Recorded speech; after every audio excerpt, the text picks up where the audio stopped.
ایک بات بتاؤں، پلیز ضرور سن کے جائیے گا اور اسکپ بالکل مت کیجیے گا۔ اگر زندگی میں خوشی چاہیے نا تو عبادت کیا کرو، سکون چاہیے تو قرآن پڑھا کرو، تندرستی چاہیے تو روزہ رکھو، چہرے پر نور چاہیے تو تہجد پڑھو، اور اگر برکت چاہیے تو درود پڑھو۔ انسان کا مقدر اتنی بار بدلتا ہے جتنی بار وہ اللہ سے دعا کرتا ہے۔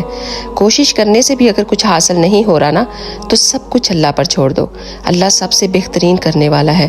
اللہ جب راضی ہوتا ہے تو سب سے پہلے وہ سجدے کی توفیق دیتا ہے، تو پھر وہ سجدہ چاہے غم کا ہو یا پھر خوشی کا۔ آج قبرستان اکیلے جانے میں بہت ڈر لگتا ہے۔ ذرا سوچو کیا ہوگا جب راتیں بھی وہیں گزارنی پڑیں گی۔ یہ تو دنیا ختم ہو جانے والی ہے، تو بس اس لیے اپنے اللہ کو یاد رکھو اور جو سب کی سنتا ہے۔ بے شک وہ رحمان اور رحیم ہے۔ اپنے اللہ سے مدد مانگا کرو کیونکہ وہ سب جانتا ہے۔ جس کو اپنے اللہ کے سامنے سجدے کی توفیق مل گئی نا، اسے سب مل گیا، اور جسے نہ ملی اس سے بڑا بد نصیب اور کوئی